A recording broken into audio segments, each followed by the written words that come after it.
It started in the quiet hours of the night, when the world feels as if it has slowed its breathing. A lone deputy was driving along a narrow rural road that curved through empty fields and faded into darkness. The town behind him was already asleep, its houses dark and still, as though even the windows were resting their eyes. Inside the patrol car, the atmosphere was no different. The radio played faintly, struggling through light static, carrying an old tune that felt almost distant enough to belong to another time. The deputy himself was exhausted, carrying the weight of a long shift that had stretched far beyond comfort. His coffee had gone cold, forgotten in the cup holder, more bitter than helpful. He had spent years answering calls that most people never wanted to imagine, yet tonight carried a different feeling. It wasn't fear exactly, but something quieter and harder to name, like the world itself had shifted into a more careful silence, as if waiting. As he continued along the winding stretch of road, the sense of stillness grew heavier. There was no wind, no movement in the trees, no sound of wildlife in the distance. Even the usual hum of nighttime insects seemed absent. The road ahead was framed by open fields that rolled gently into darkness, and beyond them, a distant mountain rose like a shadow watching over everything. The headlights swept across the land in steady arcs, revealing tall grass that swayed slightly even though the air did not feel like it was moving. The deputy noticed this, though he could not explain why it unsettled him.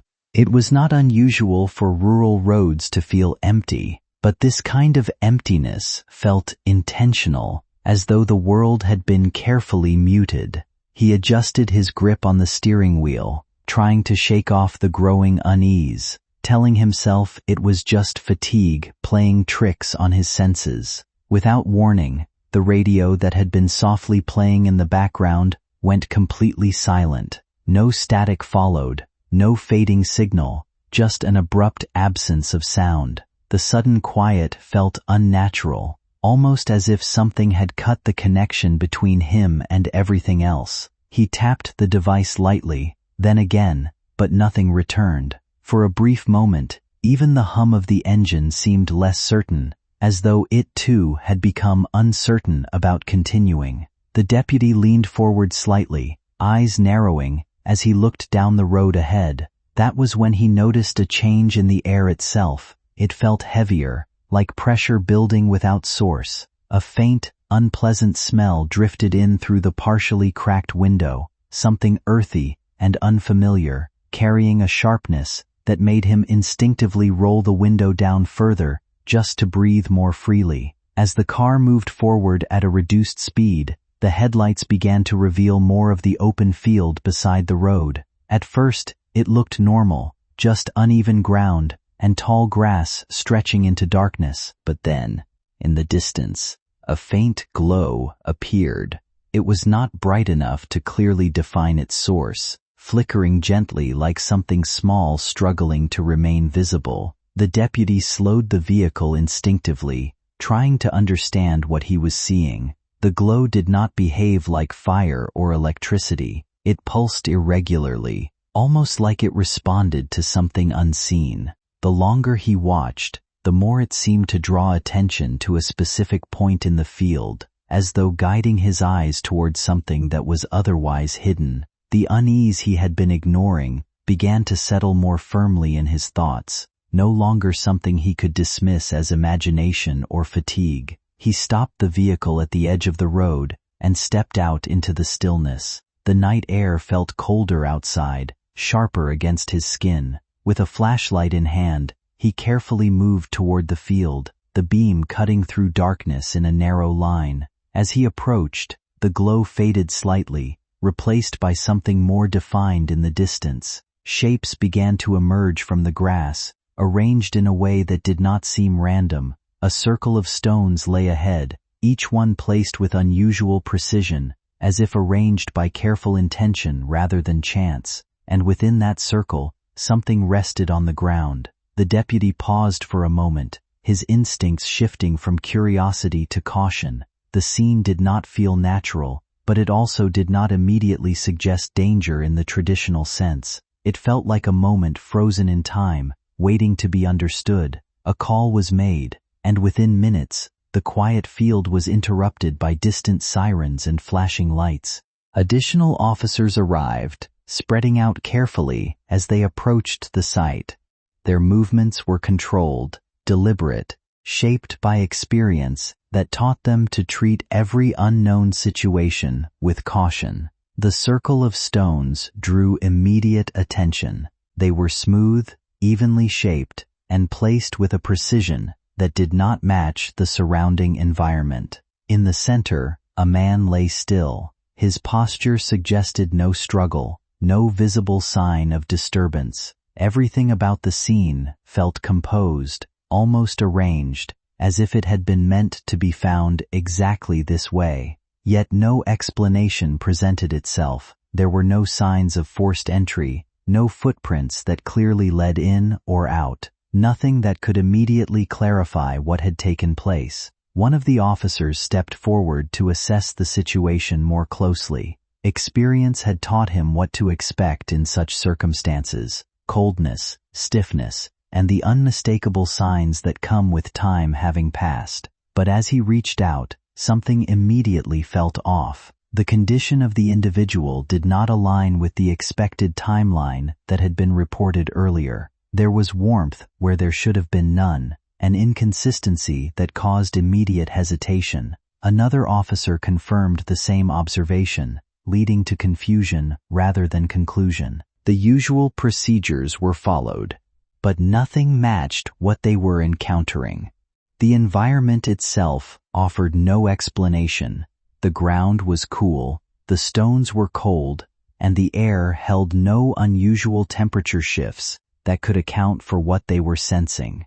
As more time passed, attempts were made to rationalize the situation. Natural causes were considered, environmental factors were reviewed, and possible external influences were discussed. Yet every theory seemed incomplete. Nothing in the surroundings supported a clear answer. The situation resisted classification, sitting uncomfortably between what was known and what could not yet be explained. The officers exchanged uncertain looks, each aware that they were encountering something that did not fit within their usual understanding of events. In moments like these, training offers structure, but it does not always offer clarity. The field remained quiet, the circle of stones unchanged, and the night continued as if nothing unusual had happened at all. Later, as the scene remained under observation, attention shifted to the history of the location itself. Locals had long spoken about the area in hesitant tones. It was not officially marked as dangerous, nor was it avoided for any confirmed reason, yet people tended to keep their distance from it. Over the years, stories had accumulated, some about strange lights, others about feelings of disorientation when passing through, and a few about unexplained sounds carried by the wind when no source could be identified. None of these accounts had ever been verified, yet they persisted in quiet conversation, passed along more as caution than certainty. Places like this often gather meaning not from facts alone, but from the way people experience them over time. Standing in the field that night, it became clear that not everything encountered in life fits neatly into explanation. Some situations arrive without context, asking only to be observed before they are understood. The deputy and the officers were left with more questions than answers, each detail adding complexity rather than resolution. Yet even in uncertainty, there is a natural human desire to search for meaning, to connect patterns, and to find grounding in what feels unstable. The night did not provide closure, but it did leave behind a lingering awareness that not all events reveal themselves immediately. Eventually, the emergency lights softened, and the field returned to its natural darkness. The circle of stones remained, unchanged and silent, as if waiting for time itself to decide its significance. The officers eventually withdrew, leaving behind notes, observations, and questions that would likely remain open for some time.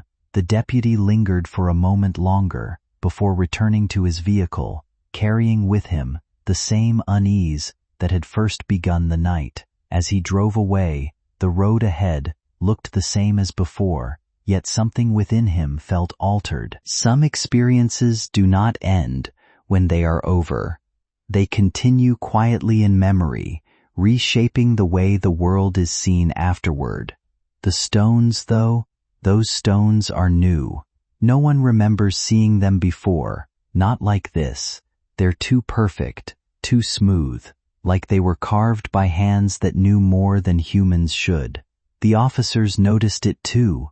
No tire tracks, no footprints, no signs of anyone dragging those stones into place. They were heavy, far too heavy for one person to move, and there was no trace of machinery, no ruts in the earth. It was as if the stones had appeared, placed by something that didn't need to walk, didn't need to touch the ground. And the body in the center? It wasn't dragged, wasn't dropped.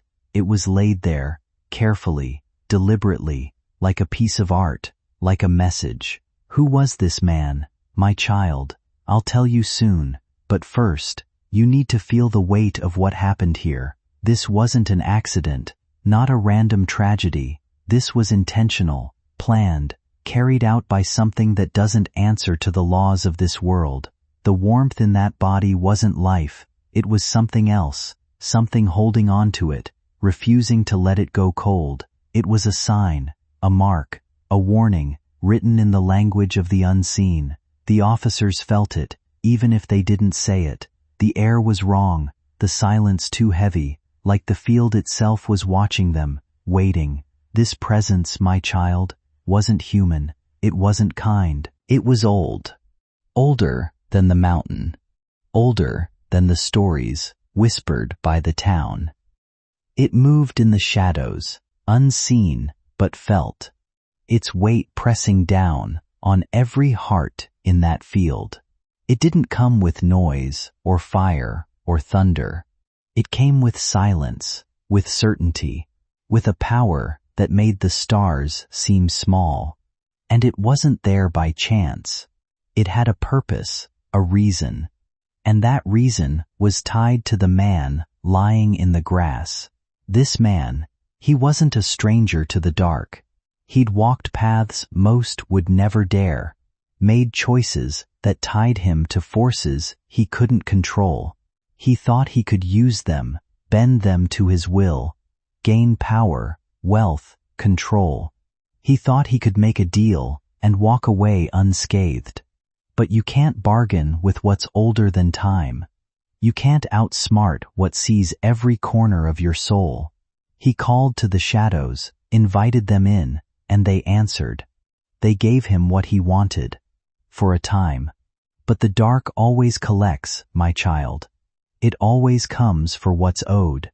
Let me take you back further, to understand who this man was, because his story didn't begin in that field. He was someone the town knew, someone who blended in, smiled at the right moments, said the right words. He was at the diner on Sundays, sipping coffee, laughing with the locals. He was at the market, picking out apples, chatting about the weather. But behind his eyes, there was something else, something heavy, something hidden. He'd always been drawn to things he shouldn't, to secrets whispered in the dark, to promises of power that came with a price. He wasn't born evil, my child, but he chose it, step by step, decision by decision, until the shadows claimed him as their own. Years ago, he found something, or it found him. A book, maybe, buried in the attic of an old house, its pages brittle, its words strange, or a voice in the night, low and smooth, promising things no human could offer, or a dream that felt too real, too vivid, pulling him toward the field. It offered him things, success, influence, a life beyond the ordinary, and he took it. He spoke the words, made the promises, gave what was asked. At first, it worked. He rose higher than anyone expected, gained things others envied. People noticed, his new car, his sharp clothes, the way doors seem to open for him. But every gift from the dark comes with a chain, and he didn't see it until it was too late. The town didn't know, not really. They saw the man they wanted to see, the neighbor, the friend, the one who always had a smile. But there were signs, small things they ignored. The way he'd disappear for days, coming back with eyes that didn't quite meet yours. The way animals shied away from him, dogs growling, cats hissing. The way the air seemed to change when he walked into a room, like a shadow followed him, just out of sight. He hid it well. But the truth always finds a way out. And it did. In that field. The night he died, it wasn't by chance. The stones, the circle, the warmth, they were a message, a signature, a warning. The dark had come to collect, and it didn't come with anger or chaos. It came with precision, with silence, with a power that left no room for doubt. The man had made a deal, and when he tried to break it, when he thought he could walk away, the shadows reminded him, "You don't leave the dark, it leaves you." What did he do, my child? He betrayed the forces he'd called on. He took their gifts and tried to keep them, tried to run from the price. He thought he could hide in the town, blend in, live a normal life. But the dark doesn't forget, it doesn't forgive, it waits, patient as the earth, and when the time comes, it takes what's owed. That's what happened in that field. The collector came, not with fire or thunder, but with a quiet certainty, and it left a body behind, not as a victim, but as a sign. The officers didn't understand, not fully. They stood in that field, their flashlights trembling, their voices low. They felt it, the weight, the presence, the sense that something was watching. They checked the body again, hoping for answers, but the warmth only deepened the mystery. They looked at the stones, at the untouched ground, at the circle that seemed to hum with a power they couldn't name. They wrote their reports, took their pictures, but their hands shook, their hearts raced. They knew, deep down, that this wasn't just a crime scene. It was something more, something they'd never forget. The town felt it too, my child. By morning, the whispers had started. People gathered at the diner, at the gas station, at the church, trading stories about the field, about the man, about what it all meant. Some called it a curse, others a judgment, others something older, something they didn't have words for. Kids stopped playing near the field, their parents pulling them close when they passed by. The air felt different now, heavier, like the town itself was holding its breath, waiting for what might come next. And it didn't stop there. Strange things began to happen, small at first, easy to brush off. Lights flickered in houses that had never had problems. Dogs barked at nothing, their hackles raised, staring into the dark. People woke from dreams they couldn't explain, images of stones and shadows lingering in their minds. The town wasn't the same, not after that night. It was as if the presence in the field had left a mark, not just on the ground, but on every heart, every home. Let me tell you more about that field, because it holds secrets older than the town itself. Long before the houses were built, before the roads were paved, that field was a place of stories. The native people who lived here first spoke of it as a sacred place, a meeting point between worlds. They left offerings there, not out of worship, but out of respect, to keep the balance, to keep what lived there at peace. When settlers came, they ignored the warnings, built their farms, their towns, but the field stayed empty. No one in the town could explain why that stretch of land refused to behave like the rest of the world. It sat just beyond the last line of farms, where the soil should have been rich and generous, yet nothing ever truly settled there. Seeds were planted and vanished into lifeless ground. Tools wore out faster than they should. Even the wind felt different when it crossed that boundary, as if it lost confidence halfway through its journey. People didn't have the language for what they experienced, so they called it bad luck, then strange luck, then eventually stopped calling it anything at all when explanation stopped helping. But stories never really stop in places like that. They just change shape.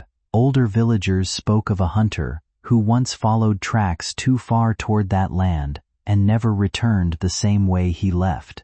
His rifle was later found resting against a rock, carefully placed rather than dropped, as if someone had set it down with intention. A child once wandered too close during a game of wandering curiosity and came back quiet, saying only that the air there felt like it was listening. A farmer tried to expand his boundary fence one season and returned the next morning to find it collapsed inward, not broken violently, but rearranged in a way that made him decide not to try again.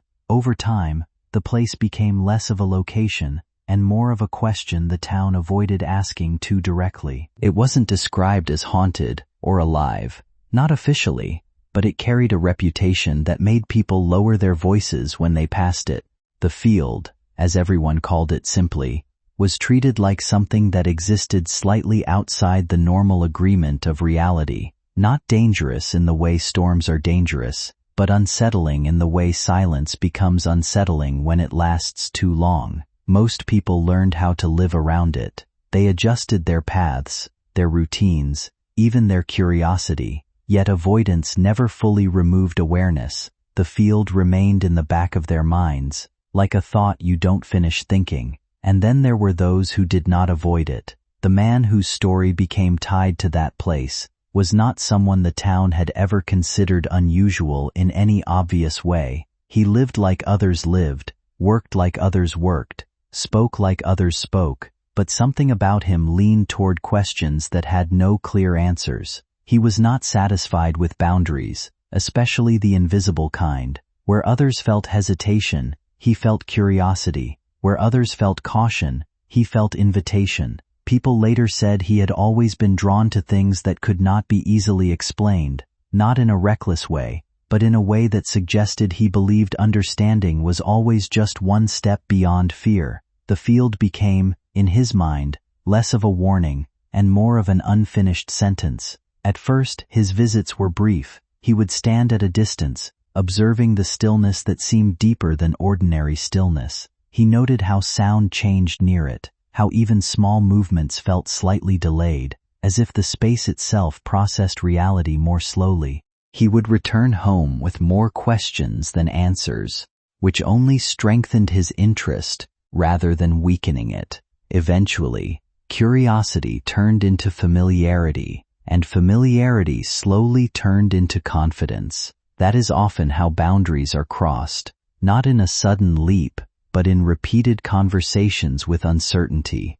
The town did not notice his shift immediately. People rarely notice gradual change until it has already completed its transformation. But over time, there were subtle signs. He spoke less about ordinary things and more about possibilities. He began to describe the field, not as empty, but as, quote, aware in some way. Though he never insisted on that idea strongly enough for others to take it seriously, still, some part of him believed there was something there worth understanding. The night everything changed was not marked by dramatic weather or loud warnings. It was quiet, as these moments often are. He went alone, as he had done before, carrying only the confidence that familiarity sometimes creates. The field looked the same as it always had, but it felt different to him that night, as if it was paying attention more directly than before. What happened there was never clearly agreed upon by those who later tried to describe it. There were no confirmed events, in the way people expect confirmation. What remained was only a collection of impressions. A sudden heaviness in the air, a silence that felt layered rather than empty, and a sense that something had shifted without making a sound. By morning, the town had already begun to sense that something had occurred, not because they were told immediately, but because places like that do not remain unnoticed when something changes within them. Even those who knew nothing of the details felt an unease they could not name. When word spread that the man had been found near the field, everything became interpretation. People filled the gaps with theories because uncertainty is uncomfortable to hold without shape. Some insisted he had been searching for something. Others believed he had gone too far into a place he should not have approached so closely. None of these explanations felt complete, but they were spoken anyway because silence felt worse. Yet beneath all the speculation, something deeper began to take hold in the town. The field was no longer just a distant curiosity. It became a symbol of boundaries, choices, and consequences that people could not fully define but still felt responsible for. In the weeks that followed, behavior in the town shifted in subtle ways. People locked doors they had never locked before, not out of fear of intrusion, but out of a growing sense that safety was something that required more attention than before. Conversations changed tone. People became more aware of their words, as though language itself had gained weight. Even those who dismissed the field as superstition found themselves thinking about it when they passed nearby. A strange awareness lingered at the edges of daily life, not loud enough to disrupt routine, but persistent enough to be noticed. The officers who had been called to the site found themselves affected in ways they struggled to explain. One of them could not stop replaying the details in his mind, not as fear, but as confusion that refused to settle into clarity. Another avoided discussing it entirely, yet still found himself slowing his route when passing the area days later, as if memory had created a habit without permission. The town's conversations eventually expanded beyond the event itself. The field became a reference point for anything uncertain. People began to speak more openly about choices, about the quiet moments where decisions are made without full awareness of their future impact. A sense of reflection spread slowly, like a ripple that does not announce itself but changes everything it touches. Some spoke about how small actions accumulate, a harsh word spoken without thought, a kindness withheld out of pride, a moment of ignoring something that deserved attention, not because these things directly caused the event, but because they revealed how easily people move through life without recognizing the significance of their choices until after consequences appear. In this way, the field stopped being only a place and became a mirror, not a literal one, but a symbolic one, reflecting the unseen layers of human behavior that usually go unnoticed. As time passed, the story of the man became less about what physically happened and more about what people believed it meant. It traveled beyond the town, reshaped by those who retold it. Some turned it into caution, others turned it into mystery. A few turned it into reflection on how little control we sometimes have over what we approach too closely without understanding. But within the town itself, something quieter developed. People began to reconsider how they lived with each other, not in dramatic transformation, but in small, almost invisible adjustments. Conversations became less harsh in some homes. In others, apologies that had been delayed for years finally found their moment. The field, without speaking, had shifted attention inward, and so it remained, not as a source of answers, but as a reminder that not everything invites approach, and not everything that calls to curiosity is meant to be immediately understood. Some things require distance, not out of fear, but out of respect for limits that preserve balance. Over time, the intensity of the story faded, as most stories do, yet its influence did not disappear. It settled into memory, where it continued to shape how people thought about decisions, timing, and the unseen weight of choices made without full awareness. And for those who still passed near that land, there remained a quiet reminder: not everything that exists is meant to be tested, and not every silence is empty. Some silences are simply waiting for understanding that comes only with patience. Life in the town eventually continued, as life always does. But it did so with a slightly deeper awareness, as if everyone had learned, in their own way, that some boundaries are not meant to be broken quickly, and some mysteries are not meant to be solved in haste. Instead, they are meant to be respected, reflected upon, and understood slowly, if at all. And in that understanding, however incomplete, the town carried forward, not in fear of the unknown, but in quieter awareness of how much remains unseen within the ordinary world they thought they already understood.